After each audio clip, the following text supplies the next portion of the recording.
자, 오늘은 예수님께서 이 십자가 지시러 예루살렘에 올라가셨을 때 이스라엘 백성들이 종려나무 가지를 흔들고 그 예수님을 왕으로 영접하고 환영하고 찬양했던 절기를 지키는 종려주일입니다. 이 종려주일을 시작점으로 해서 이제 한 주간 고난주간이 시작되어진 걸 볼 수가 있습니다. 그래서 이 종려주를 정확하게 깨달아야지 이 고난주간의 의미를 우리는요, 이 의미 있게 우리가 보낼 수가 있다라는 거죠. 여러분, 이 종려나무 가지를 흔들면서 이스라엘 백성들이 호산나 찬송하리로다, 가장 높은 곳에 호산나 하더라, 이렇게 얘기하고 있습니다. 여러분, 왜 이들이 호산나 찬송하리로다, 다윗의 왕으로 오신 그 예수 그리스도를 찬송했을까요? 여러분, 호산나라고 하는 말은 바로 우리를 구원하러 오신 메시아 만세의 이름. 여러분, 이 외침은요, 예루살렘 입성할 때에 이스라엘 백성들의 그 외침뿐만 아니라 지금 이 시대를 살아가고 있는 믿는 우리들이 외쳐야 될 우리 이 찬송일 줄 믿습니다. 지금 이 시대도 겉으로 볼 때는 잘 사는 것 같고 아무런 문제 없는 것 같지만은 여러분, 그 내면적으로 어떻습니까? 정말로 이 내면의 그 아픔과 슬픔과 절망 가운데 그렇게 몸부림치면서 살고 있는 이 시대가 아니냐라는 거예요. 이 시대를 보세요. 얼마나 이 전쟁과 정말로 이 사회적인 그 지진과 기근, 이런 것으로 인하여서 전 세계가 지금 신음하고 있지 않아요? 그리고 가정을 볼 때도 가정이 깨어지고 부모와 자식 간에, 그리고 이 자녀들은 학교에서 마약으로 또한 여러 가지 동성애로 그 시대적인 이 고통의 이 아픔의 이 소리가 메아리 치고 있는 이 시대에 여러분, 우리가 외쳐야 될 것이 뭐냐라는 거예요. 이 시대도 바로 우리를 구원하여 주시옵소서. 바로 이 외침, 이 선포가 지금 우리가 불러야 될 그 외침이요 선포라고 믿습니다. 여러분, 사도행전 바로 4장 12절에 보면은 다른 이로서는 구원을 얻을 수 없나니 천하 인간의 구원을 얻을 만한 다른 이름을 우리에게 주신 일이 없음이니라 하였더라. 김일성이나 김정일이나 김정은 앞에 그 북한 주민들이요, 꽃을 흔들고요, 막 이렇게 막 미친 듯이 환호성하는 걸 보면서 여러분, 어떤 인간이, 어떤 이데올로기가 여러분 인간을 구원할 수가 있냐라는 거예요.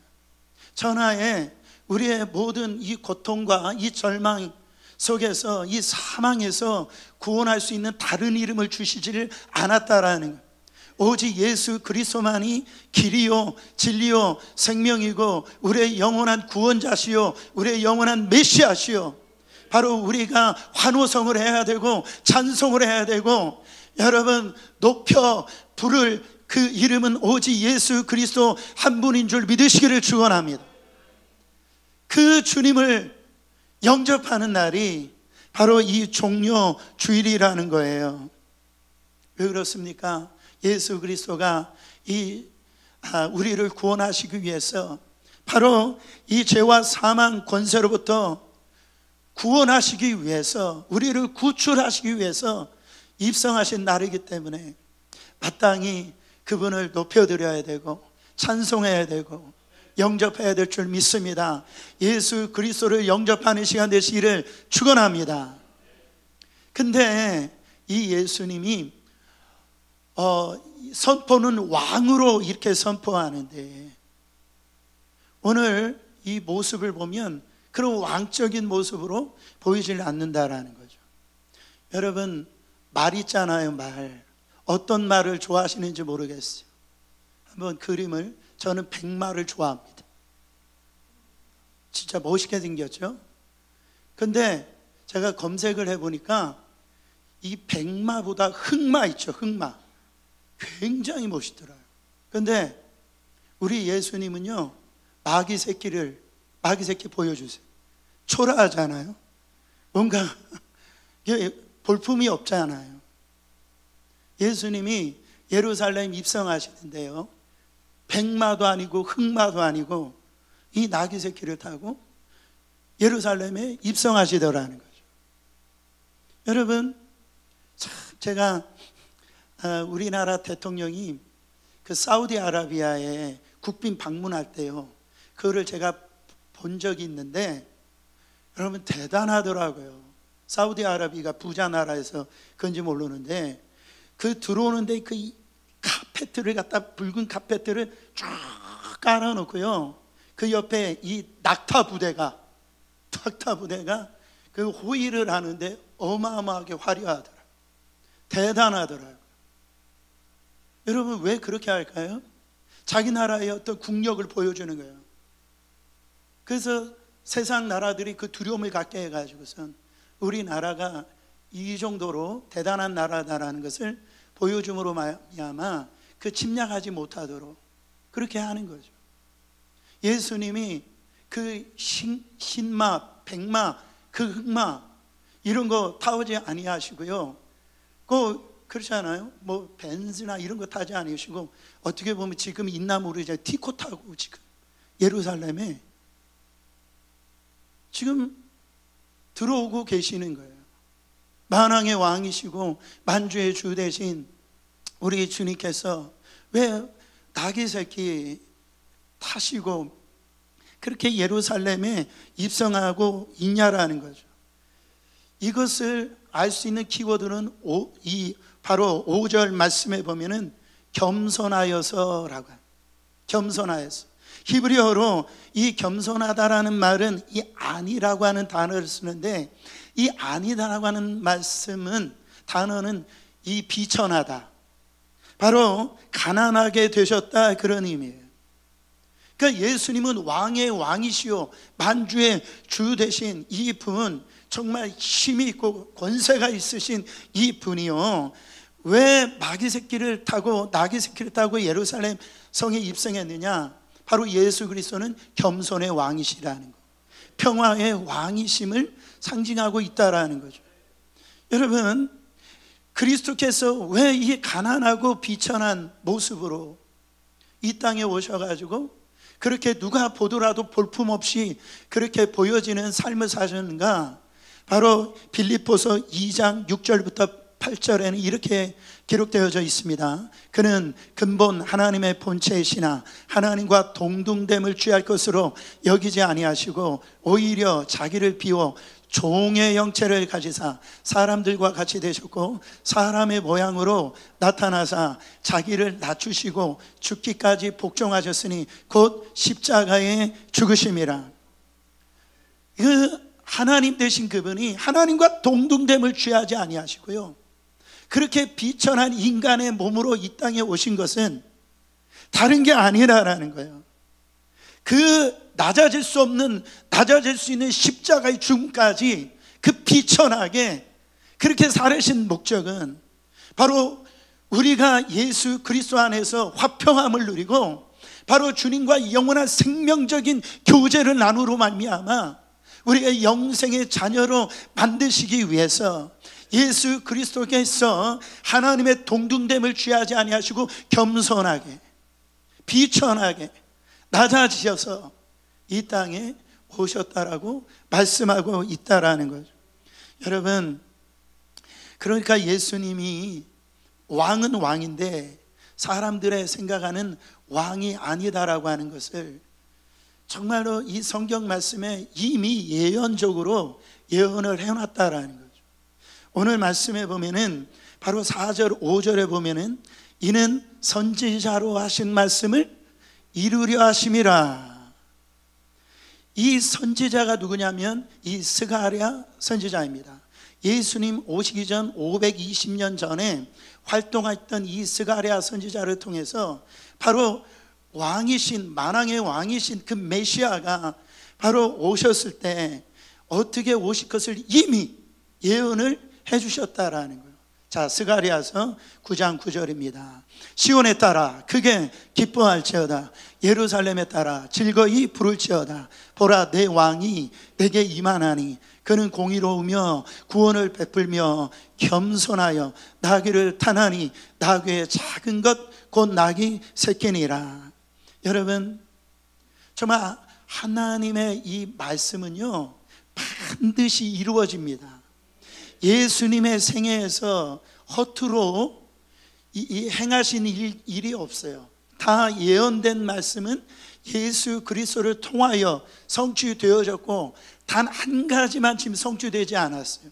다시 오실 예수님, 그 재림의 주만 지금 성취되지 아니하고 나머지 모든 것들은 다 성취가 되어지는데, 오늘 뭐를 통해서 예수님의 말씀이, 예언된 말씀이 예수님을 통해서 성취가 되어졌어요?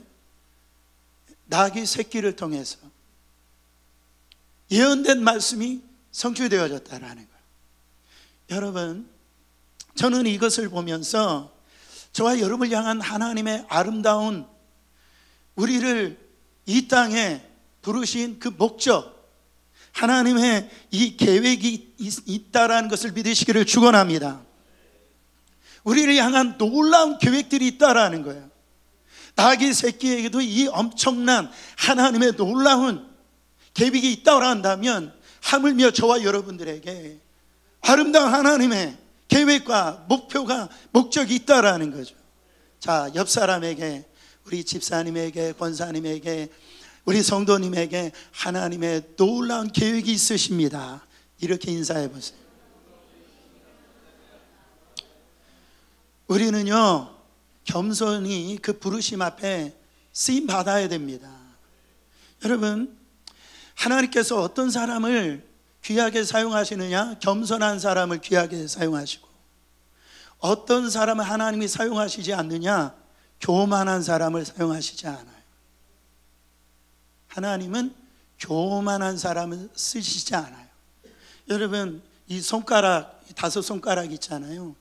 이 5손가락도 자기들끼리 자랑하기 시작했어요. 이 엄지손가락은 뭘 갖고 자랑해? 내가 최고라는 거예요. 내가 최고라. 근데 이 둘째 손가락은, 너 어떤 길을 가리킬 때 어떤 손가락으로 가리키냐? 요 손가락으로 가리키지 않냐?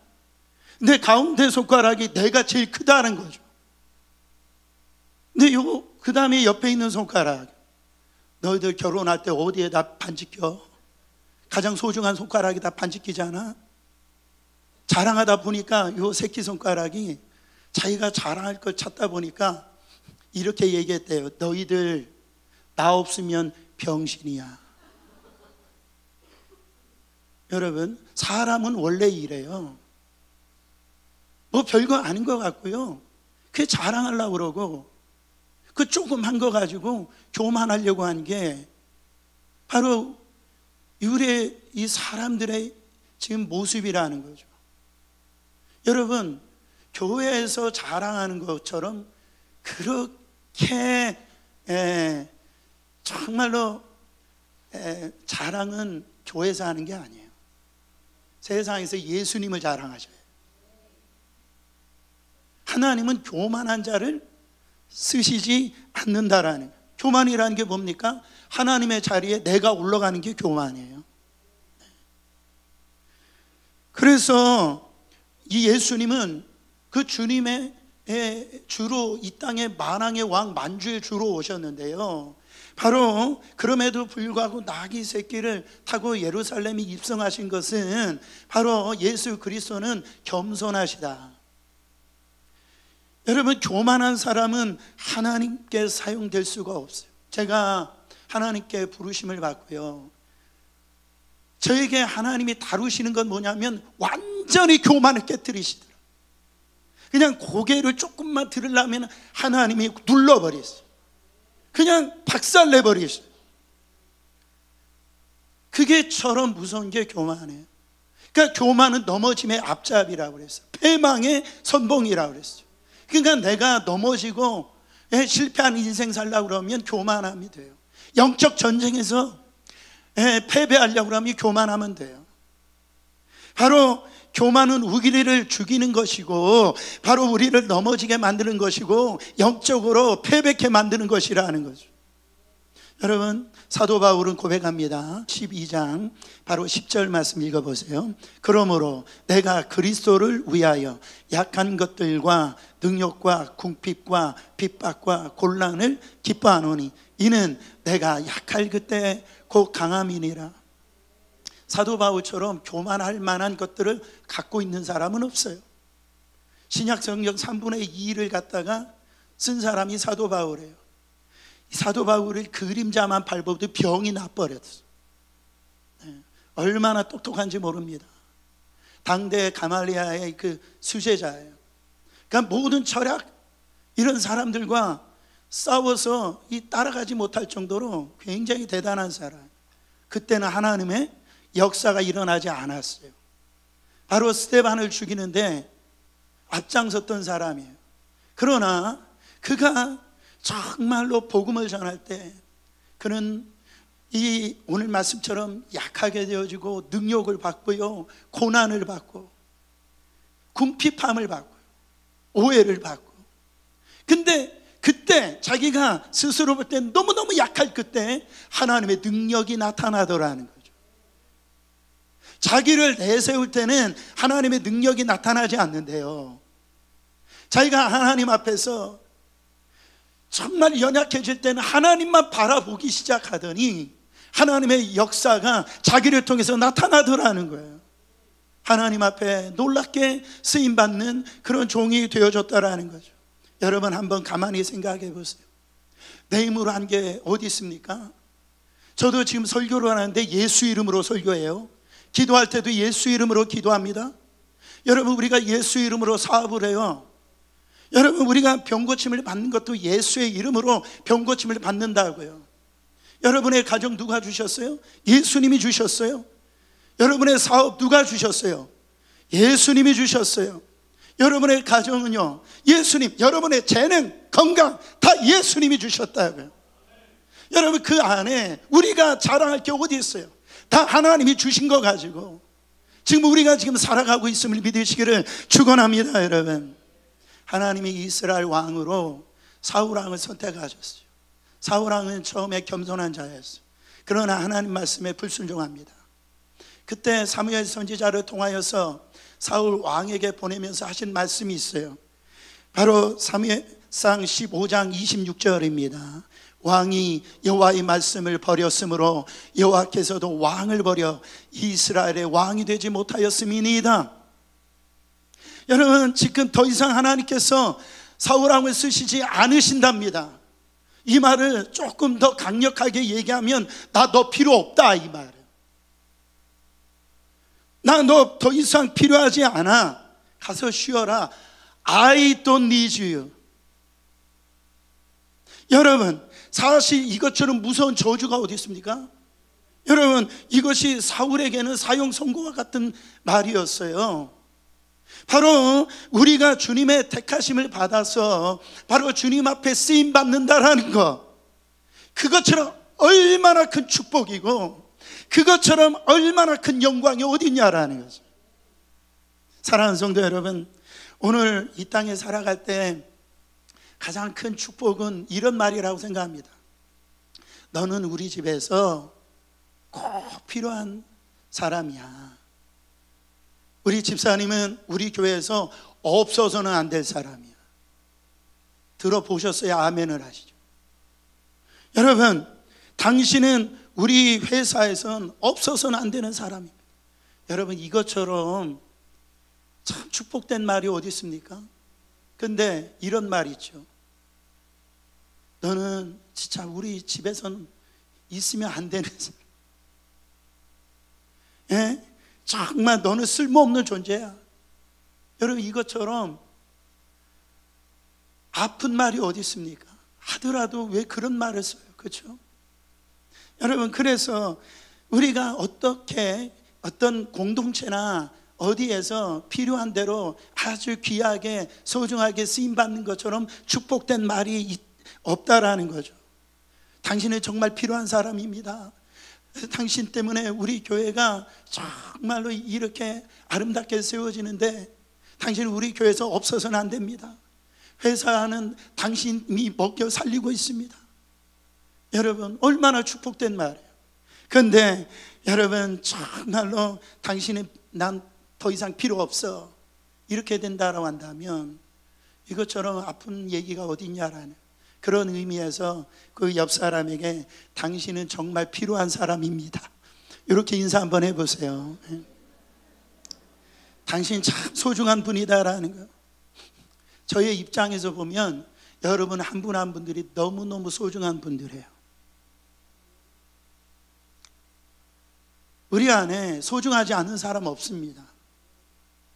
하나님이 이 나귀 새끼를 소중하게 생각하셨다, 이런 말이죠. 내 스스로를 비하시킬 거 없어요.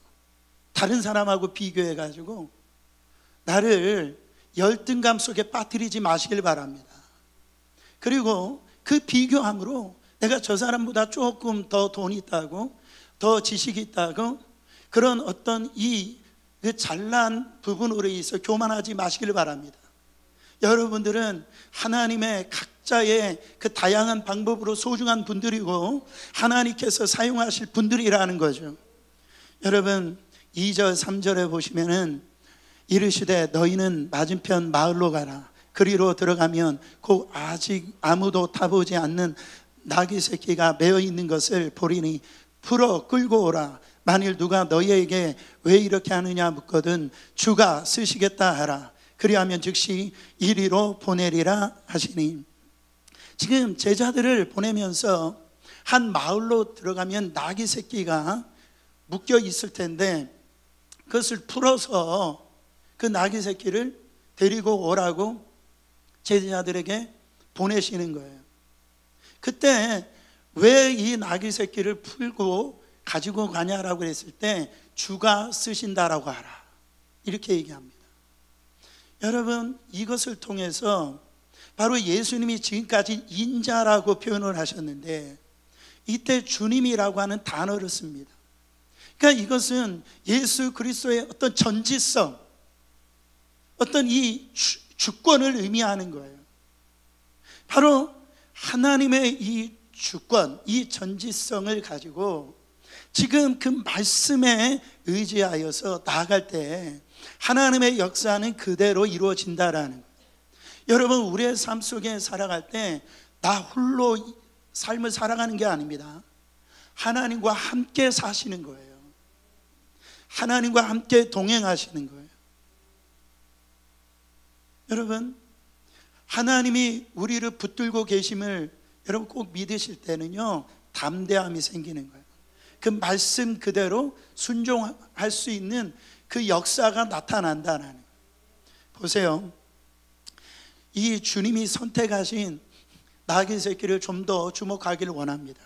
분명히 성경은 장성한 나귀가 아니라 새끼 나귀라고 나오고 있습니다. 한 번도 타보지 않은 나귀예요. 이 말은 뭐냐면 주목받지 못하는 나귀예요. 그러니까 누구에게 주목받지 못하는 나귀, 이게 얼마나 은혜스러운지 몰라요. 이것이 얼마나 감사한지 몰라요. 제가 처음에 교회 도시로 나와가지고 교회에 갔을 때에 교회에 오면 웬만하면 환영하고 잘 왔다고 그러잖아요. 근데 저를 주목하는 사람이 한 사람도 없었어요. 교회 왔는데도 주목하는 만한 그런 사람은 아니었어요. 근데 누가 저를 주목해 주셨느냐면 우리 하나님이 저를 주목해 주셨어요. 제 안에 하나님이 주시는 그 비전, 하나님이 저를 향해서 주시는 그 음성, 다른 사람이 아니고 나를 주목하시는 그 하나님의 눈길. 다른 사람은 나를 거들떠 보지도 않고 주목하지도 않고 그렇게 나를 눈길 보이지 않는데 그 교회에 왔을 때 하나님이 나를 주목하세요. 나에게 눈길을 보내주시는데요, 그게 얼마나 감사한지 몰라요. 내가 너를 쓰겠다라는, 내가 너를 사용했다라는 거예요. 얼마나 감사한지 몰라요. 저는 새끼 나귀 같은 존재입니다. 정말 그래요. 그 누구도 저한테 기대하지 않았어요. 하나님만이 저를 기대하셨어요. 여러분도 나귀 새끼 같지 않으세요? 그렇지 않습니까? 우리는 다 같이 그런 새끼 나귀입니다. 우리를 누가 주목합니까? 그렇지 않아요? 하나님만 주목해 주시고 있다라는 거예요. 얼마나 감사한지 몰라요. 내가 너를 쓰고 싶다라는 거예요. 내가 너를 사용하고 싶다라는 거예요. 이 음성에 감동이 되지 않습니까? 이 음성에 감사가 일어나지 않습니까? 얼마나 감사한지 몰라요. 우리가 기억할 것은 이 나귀는 아무도 태워보지 않는 나귀라고 했어요. 그렇기 때문에 누군가가 뒤에 등에 타는 것이 불편할 겁니다. 그렇지 않아요? 그래서 싫다라고 하면은 그 탄 사람이 떨어질 수가 있다라는 거예요. 떨어질 수가 있다. 주님은 그 위험을 감수하고 그 나귀 새끼 등을 올르셨다라는 거예요. 여러분, 이 나귀가 해야 될 일이 있어요. 이 나귀는요, 본성상 바로 예수 누구를 태우는 것, 그거 싫지만은 본성은 그걸 원하지 않지만 그 본성은 눌러야 된다라는. 여러분, 이 말은 자기의 혈기를 눌러야 되는 거예요. 바로 여러분 아시겠어요? 하나님 앞에 쓰임받을 사람들은 자기의 혈기 부리면 안 돼요. 바로 하나님 앞에 쓰임받기 위해서는요, 반드시 기억하시길 바랍니다. 성질 부리면 안 돼요. 그를 십자가에 이미 못을 박아버려야 됩니다. 여러분, 공든탑이 무너집니다. 자기의 신앙이 한순간에 성질 부리고 한순간에 그거 혈기 부리다가요, 그 공든탑이 무너지는 거예요. 저는 목회하면서 그런 분들 참 많이 봤어요.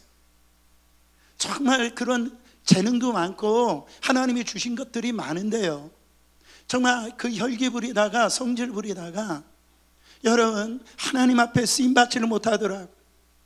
또한 주님이 언제까지나 이 나귀를 타시는 게 아니에요. 여러분, 이 나귀는 예루살렘 입성할 때까지만 이 나귀가 쓰임받았어요. 이 나귀 새끼가 예수님이 가시는 그 골고다 언덕까지 제가 쓰임받기를 원합니다. 아니야, 너는 예루살렘 입성할 때까지만 쓰임받을 수 있어. 그게 누구냐면 모세입니다. 모세는요, 가나안 땅에까지 쓰임받기를 원하고 싶었어요. 근데 우리 하나님이 너 아니야, 이 가나안 땅이 여호수아가 쓰임받을 거예요. 그러니까 이 쓰임받을 수 있는 바로 그 때가 있다라는 거예요. 그 때를 놓치면 안 된다라는 거예요. 여러분, 내가 쓰임받고 싶어도 주님이 노하시면 절대 쓰임받을 수가 없다라는 거예요. 잘 들으시길 바랍니다. 그때가 있어요. 근데 우리가 얼마나 여러분 참 웃긴 줄 아세요? 하나님이 쓰자고 할 때 거기에 보면은 뭐라 그러냐면, 주님 저 지금 바빠요. 너무 바빠가지고 지금 할 일이 너무 많아요. 꼭 주님이 쓰시고자 할 때만 바쁘대요. 여러분 기억하세요. 언제까지나 쓰임받는 게 아니에요. 언제까지나 진짜 메뚜기도 한철이라고 하잖아요. 여러분, 잠깐 쓰임받는 거예요. 그럴 때 주님, 제가 무엇이라고 주님이 나를 지금 사용하고 계시는가, 그때 잘 쓰임받는 게 여러분 그게 지혜로운 사람입니다. 할렐루야예요. 정말 보세요. 이 주님이 주신 이 시간, 이 물질, 건강 쓰임 받을 때 쓰임 받으시기를 축원합니다. 이때 주님이 이 나귀 새끼를 사용하시기 위해서 한 가지 하신 일이 있어요. 그 2절 말씀 다시 한 번 더 봉독합니다.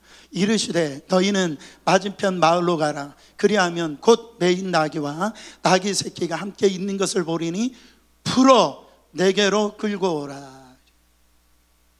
지금 나귀 새끼가 지금 매여 있다라는 거예요. 이 매인 것이 풀어지지 아니하면 사용되어질 수가 없다라는 거예요. 여러분, 우리가 신앙생활 하면서 어떤 일을 할 때 매여 있는 분들이 참 많이 있습니다. 과거의 습관에 매여 있고요. 어떤 사람은 자기의 이 인격에 이렇게 매여 있고, 어떤 분들은 그냥 사업에 매여 있고 건강에 이렇게 매여 있는 사람들이 있다라는 거예요. 어떤 분들은요, 자식에 매여 있어가지고 그렇게 하나님 앞에 사용되어지지 못할 때가 많이 있어요.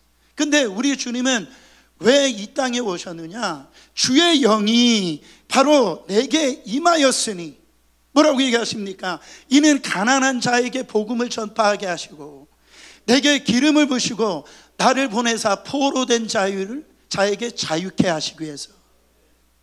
예수님은 오늘 우리 가운데 자유를 주시는 분이에요. 묶여있는 것들을 풀어주시는 분이에요. 여러분은 어떠한 이게 매듭되어져 있는 이게 이 밧줄이라 할지라도 그것이 우리 예수 그리스도의 영이 우리 가운데 오시면 다 풀어지는 거예요. 저는 이 시간에 여러분의 건강이 풀어지는 역사 일어나기를 축원합니다. 묶여있는 이 사업의 문이 활짝 열려지시기를 축원합니다. 정말 우리 자녀들은 어느 곳에 매여 있습니까? 이 자녀들을 정말 주님 앞에 풀어놓으세요. 이 자녀들이 이 땅에 정말 하나님이 주신 비전을 가지고 아름답게 쓰임받을 줄 믿습니다. 근데 우리는 자꾸 꽁꽁 매이려고 그래요. 혹시 도망갈까봐, 이 부 뺏길까봐, 다른 사람이 혹시 가져갈까봐. 여러분, 우리 주님 쓰임 받으려면 주님이 주시는 그 영이 우리 가운데 충만히 임해서 여러분 하나님 앞에 우리의 마음을 정말로 풀어 헤치셔가지고 그게 어떤 이 하나님의 부르심이라 할지라도 기쁨으로 쓰임 받기를 축원합니다. 여러분, 이 나귀가 행복하게 보이지 않으세요? 저는 말씀을 준비하면서 이렇게 행복한 나귀가 되고 싶다, 그런 생각을 가졌어요. 우리는 보통 이 말씀을 묵상할 때 이 새끼 나귀에게만 집중하는데, 전 묵상하는데 이 새끼 나귀의 주인이 묵상이 되더라고요. 그렇지 않아요? 그가 와가지고 이 당시에 이 새끼 나귀는요 재산 목록 1위입니다. 그러니까 어떤 물건을 나누려면 교통수단인 거예요. 과거에 여러분 그 시골에서 이 자기 자녀를 대학 보내려면은 소를 팔아야 됩니다. 그러니까 이 경제적으로 굉장히 보물이죠. 근데 그런 이 새끼 나귀를 갖다가 누군가가 풀어서 가지고 가니까 여러분 정말로 이게 이 새끼 나귀 주인의 입장을 생각해 보세요. 근데 주가 쓰시겠다 하라 그러니까요 이 새끼 나귀 주인은 변명하지 않아요. 주저하지 않아요. 핑계거리를 찾지 않습니다. 보세요. 우리 같으면 뭐라고 얘기하게, 뭘 이런 걸 가지고 가시냐고. 그렇죠?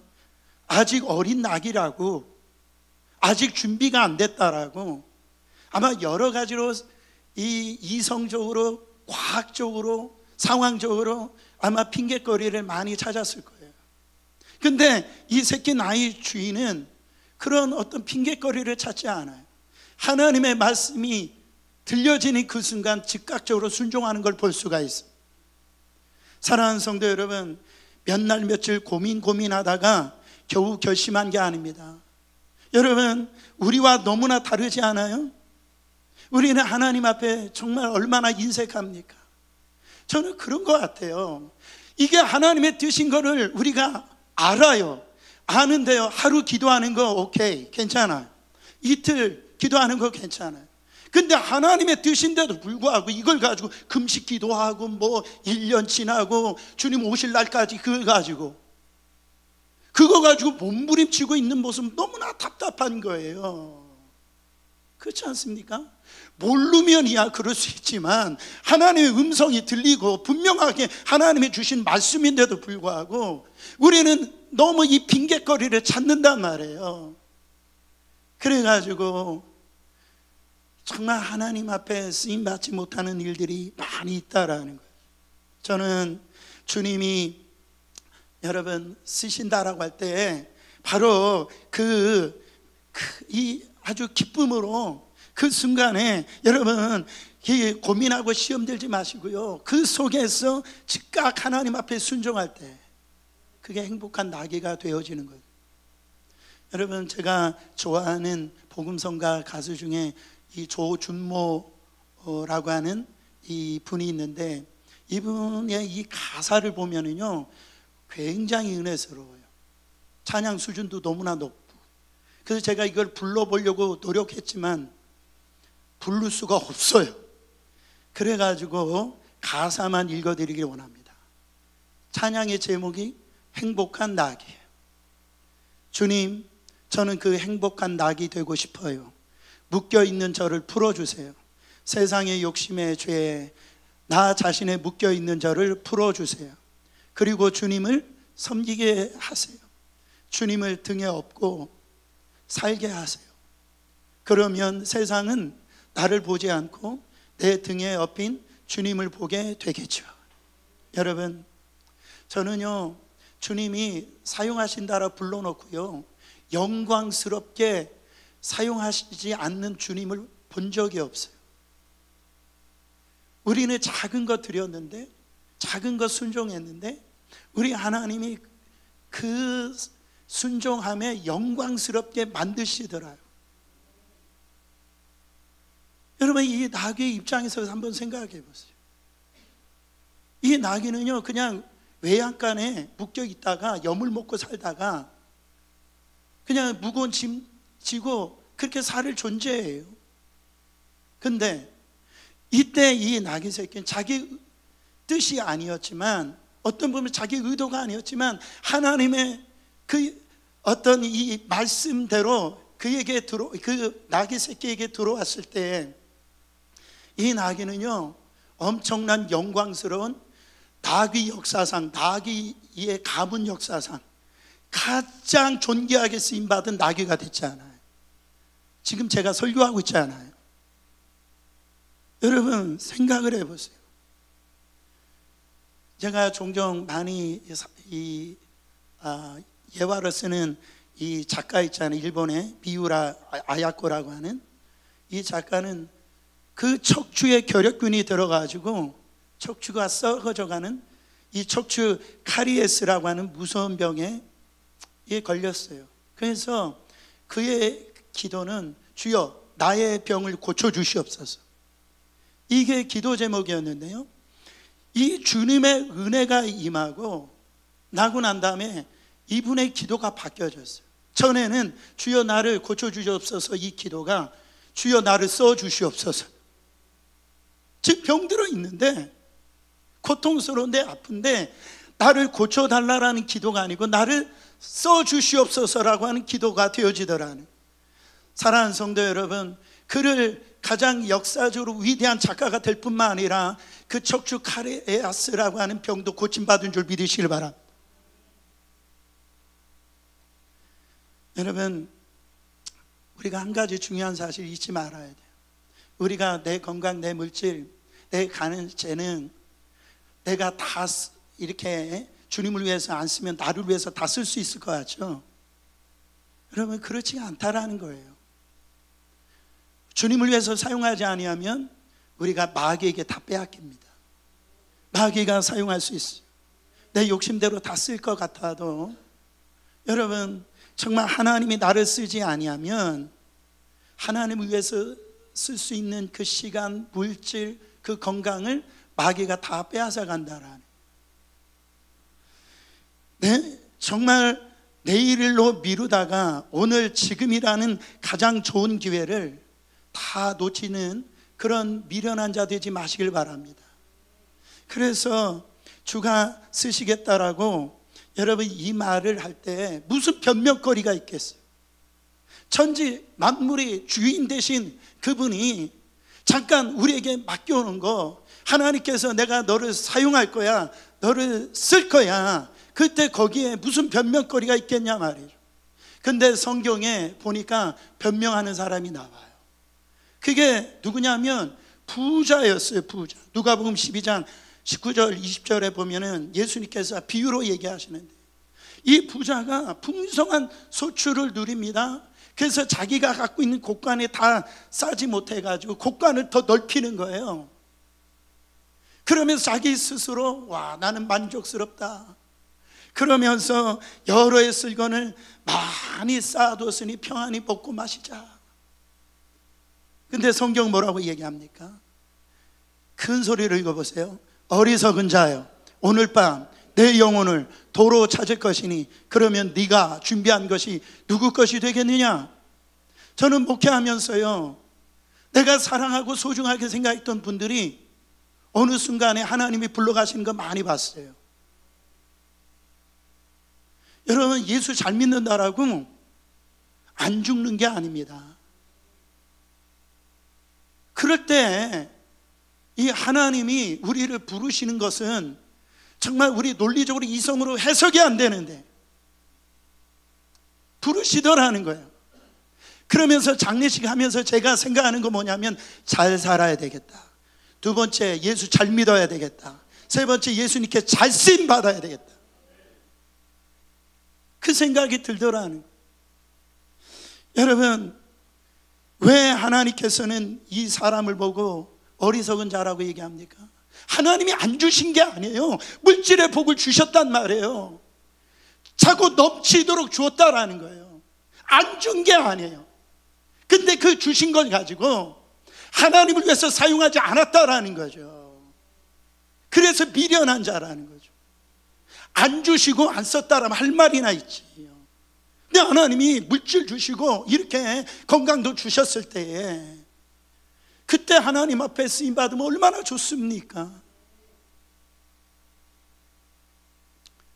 여러분, 본문의 낙의 주인은요, 이름이 나오질 않습니다. 무명한 자예요. 정말 저는 그런 분들을 볼 때 존경스럽더라고요. 자기 이름이 그 안에 기록되어지지 않는데요, 하나님의 나라는 이 유명한 자가 아니라 무명한 자를 통해서 하나님의 나라를 이루고요, 교회도 마찬가지예요. 보면은 이름 없이 빛도 없이 그 있는 그 자리에서 새끼 나기처럼 하나님의 음성이 들릴 때 그대로 이렇게 하나님 앞에 순종하는 사람들을 통해서 교회가 복을 받고요, 하나님 나라가 세워지더라는 거죠. 사랑하는 성도 여러분, 여러분들은 어떻게 사시고 싶으세요? 이 한 시대에 누구나 이렇게 살아갈 텐데, 여러분, 하나님 부르심 앞에 어떻게 나아가시길 원합니까? 주님이 오늘 여러분들을 부르고 계시는 거 여러분 반드시 잊지 마시길 바랍니다. 하나님이 우리에게 맡겨주신 거예요. 우리는 청직이라 말이죠. 그 물질도 건강도 재능도 하나님이 우리에게 맡겨주신 거예요. 그 샘할 날이 옵니다. 그 샘할 날이 온다고요. 그거 어디다 썼는지를 샘할 날이 온다라는 거예요. 여러분, 이 말씀을 마치면서 아무 목적 없이, 아무 계획 없이 이 땅에 태어나신 분들 없어요. 그럭저럭 살으라고 하나님이 여러분 어린 양 교회 보내주신 게 아닙니다. 정말 머나먼 한국에서 떠나서 이 뉴욕에, 그리고 어린 양 교회에 보내주신 하나님의 목적과 뜻이 있다라는 거죠. 여러분, 제가 뉴욕 와서 놀란 거는 공동묘지가요, 이 도시 안에 있더라고요. 그 얼마나 수많은 비석이 세워 있는지. 여러분, 그 비석도요 목적이 있어요. 새끼 나기도 목적이 있단 말이죠. 하물며 저와 여러분들 오늘까지 이렇게 살게 하신 거, 또한 살게 하셨을 뿐만 아니라 하나님이 주신 거, 그거 주님의 나라와 영광을 위해서 사용하시도록 우리를 불러주셨다라는 거. 저는 이 귀한 하나님의 부르심 앞에 여러분들이 쓰임받기를 원합니다. 교만하지 말고 겸손히 쓰임받으셨던 예수 그리스도처럼 우리의 삶을 온전히 들이시는 저와 여러분 되시기를 축원합니다.